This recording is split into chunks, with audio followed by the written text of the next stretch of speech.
Bien-aimés dans le Seigneur, Shalom, nous sommes dans la joie de commencer une nouvelle semaine de travail. Et ce lundi 21 janvier 2020, le Seigneur nous conduit dans sa parole dans le livre d'Ésaïe, chapitre 7, verset 14. C'est de là que nous allons tirer notre méditation de ce jour. Ésaïe 7, 14. C'est pourquoi le Seigneur lui-même vous donnera un signe. Voici, la jeune fille deviendra enceinte, elle enfantera un fils, et elle lui donnera le nom d'Emmanuel. Nativité, signe divin. Bien-aimés dans le Seigneur, nous sommes dans la semaine où nous allons célébrer la naissance du Christ, la nativité, et une célébration importante parce que, en fin de compte, Christ est venu pour mourir à notre place. Il est mort, il est ressuscité, mais pour que sa mort soit véritablement une mort sacrificielle, il aurait fallu qu'il soit né, parce que c'est sa naissance qui a fait de lui Dieu fait chair, la parole faite chair, et c'est ce que nous en français on appelle Noël, Christmas, et Ngambotama en lingala, mais la fête de nativité, signe divin. Bien-aimés, il y a des périodes où les choses semblent tellement difficiles que l'espoir disparaît petit à petit.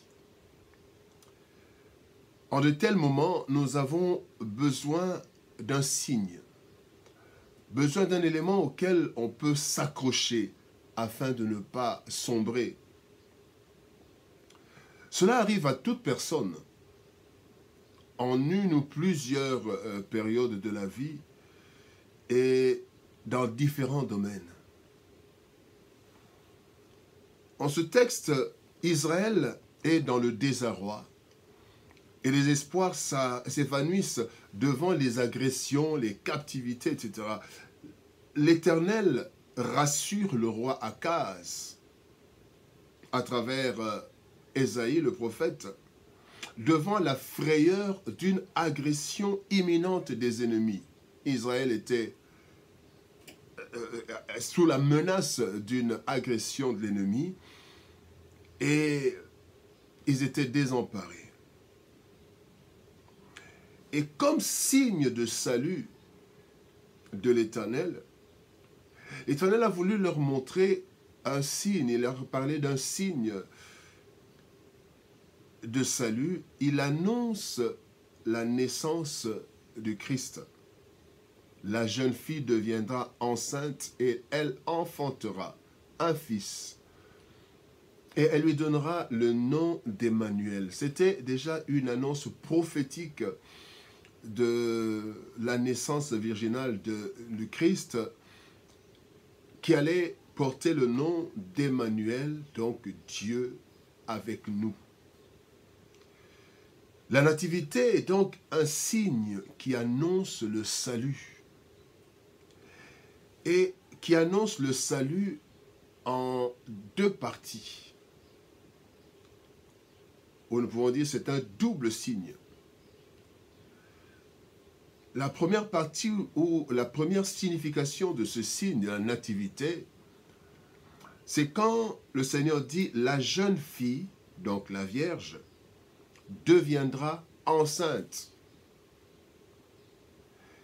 Bien aimé, la force de cette première partie du signe de Dieu, montre ici sa toute puissance qui va jusqu'à défier les lois de la nature. De tout temps, en dehors d'Adam et d'Ève, une naissance passe par une grossesse, fruit de l'union entre un homme et une femme. Et scientifiquement, c'est prouvé biologiquement. Mais cependant, lorsque Dieu décide de sauver, il peut aller au-delà de l'imaginable.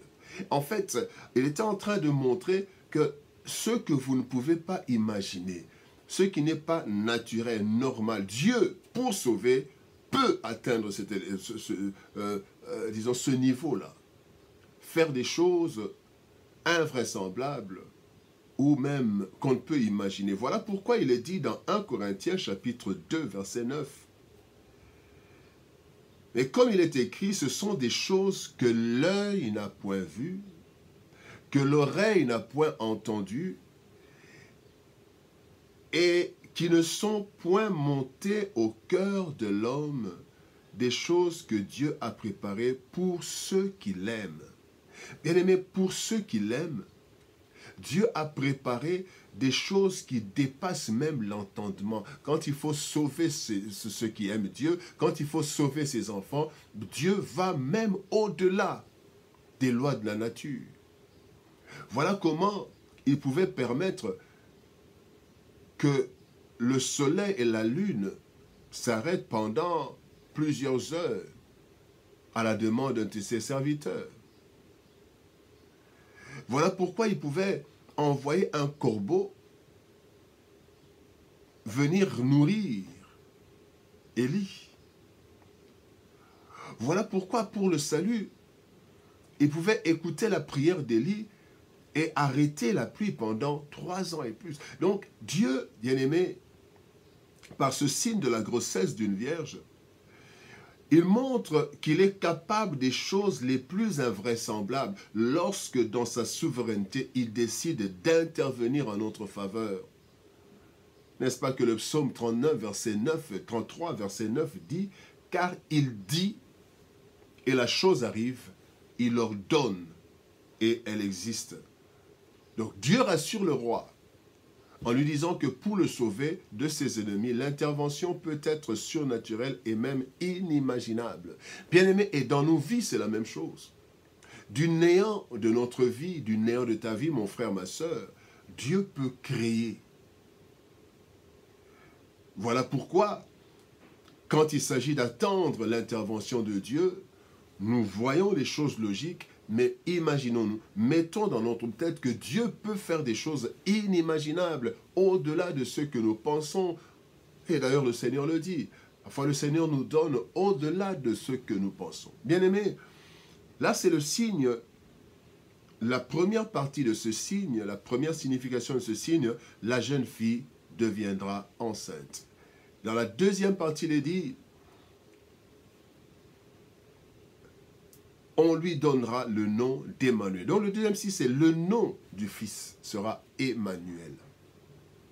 Non seulement la grossesse d'une vierge était un signe des possibilités illimitées de Dieu, mais aussi, par cette naissance, Dieu annonce sa venue physique dans le monde. Jean 1,14 dit « Et la parole a été faite chair, et elle a habité parmi nous, pleine de grâce et de vérité. Et nous avons contemplé sa gloire, une gloire comme la gloire du Fils unique venu du Père. » Ésaïe l'a annoncé.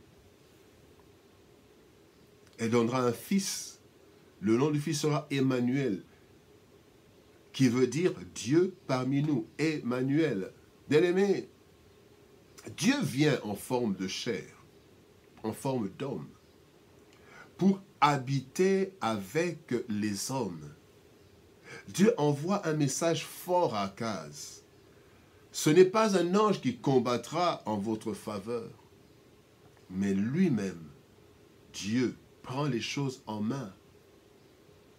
Il a dit avec Moïse en Exode, « J'ai entendu, j'ai vu la souffrance, j'ai entendu les cris de mon peuple et je suis descendu. » Et en ce moment-là, il a utilisé un corps, il a utilisé un homme, Moïse, pour sauver Israël. Mais maintenant, Dieu n'utilise plus un homme comme il en a utilisé plusieurs. Dieu maintenant décide de devenir lui-même Dieu parmi les hommes. Voilà pourquoi la Bible dit dans Hébreux chapitre 4, verset 14, « Ainsi, puisque nous avons un grand souverain sacrificateur, qui a traversé les cieux, Jésus, le Fils de Dieu, demeurons fermes dans la foi que nous professons. Bien-aimés, nous avons un grand souverain sacrificateur qui a traversé les cieux. Donc celui qui nous prend en charge, c'est Dieu lui-même qui a traversé les cieux pour vivre dans la chair et compatir à nos souffrances. Il compatit premièrement à nos faiblesses, car lui-même a connu ces faiblesses de la chair, sans chuter. La Bible dit qu'il a été tenté en toutes choses, mais il n'a jamais péché. Mais aussi, il peut donc nous secourir efficacement, car il a connu les douleurs de l'être humain, le rejet, les injures, les coups, il a tout reçu. Voilà pourquoi la Bible dit, toujours dans Hébreux chapitre 14, verset 16, la Bible dit, approchons-nous donc avec assurance du trône de la grâce, afin d'être secourus au bon moment. Parce que Christ a vécu comme nous, il connaît les réalités de la vie terrestre. La nativité est donc un signe, un double signe de puissance et de compassion. Puissance parce qu'une vierge devient enceinte. Compassion parce que le fruit de cette grossesse, c'est Dieu. Dieu fait homme. Bien-aimés, lorsque certaines réalités de la vie font disparaître peu à peu nos espoirs, Dieu nous montre ou nous rappelle un signe de son intervention, la nativité. Christ naît miraculeusement pour montrer les possibilités infinies de Dieu. Et il vient demeurer parmi nous, comme nous, afin que sa présence nous rassure, car il connaît notre souffrance et nos combats. L'ayant lui-même vécu dans nos conditions, dans sa chair. Que notre espoir se réveille et s'accroche à l'espérance que nous avons en Christ. Sa naissance est un signe fort.